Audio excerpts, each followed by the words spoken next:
امریکہ کی ریاست ٹیکساس کی جیل میں پاکستانی شہری ڈاکٹر عافیہ صدیقی قید ہے۔ پوری دنیا میں جہاں جیلوں میں کرونا وائرس پھیل چکا ہے، وہاں عافیہ صدیقی جس جیل میں قید ہے اس میں بھی کرونا وائرس پھیل چکا ہے۔ 150 قیدی جو ہیں پازیٹیو ان کا کرونا وائرس آیا ہے۔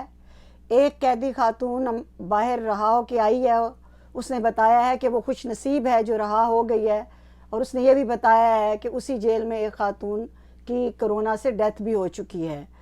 اور پوری دنیا جس میں غیر مسلم بھی شامل ہے، انہوں نے کرونا وائرس کی وجہ سے قیدیوں کو رہا کر رہے ہیں تاکہ دوسرے قیدیوں میں نہ پھیلے، اور ویسے بھی ان کو علاج کی ضرورت ہے۔ پاکستان کو کیا ہوا ہے؟ جب سے ڈاکٹر عافیہ صدیقی پاکستانی شہری قید ہوئی ہے، جتنے حکمران پاکستان میں آئے سب نے اس پہ ووٹ لیے، اس پہ سیاست کھیلی، لیکن کسی نے اس کے لیے آزادی کی کوشش نہیں کی، جبکہ امریکن وکلاء بھی یہ کہتے ہیں، عدالت بھی یہ کہتی ہے، اور وہاں کا قانون یہاں کا کہتا ہے کہ پاکستانی چونکہ یہ شہری ہے تو پاکستانی حکومت ہمیں رحم کی اپیل کرے۔ تو بہت سے مواقع ضائع کر دیے پاکستانی حکومتوں نے۔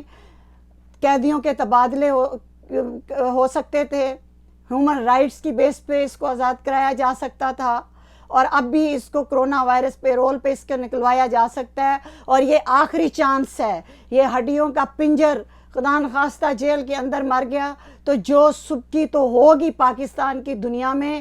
اس وقت ریاست مدینہ کا جو موجودہ حکمران ہے، جو سب سے پہلے دعوے دار تھا عافیہ صدیقی کو پاکستان لانے کا، اس کی خاموشی پہ اس دنیا میں بھی اور آخرت میں بھی سوالیہ نشان اٹھے گا۔ اس خاموشی کا بس جواب دے دے عمران خان، اس خاموشی کا جواب دے دو۔ تمہیں معلوم ہے کہ وائلنس کیا ہے؟ اصل دہشت گردی خاموشی ہے، جو کہ کربلا کے موقع پہ بھی کوفیوں نے کی تھی۔ Silence is a violence, okay?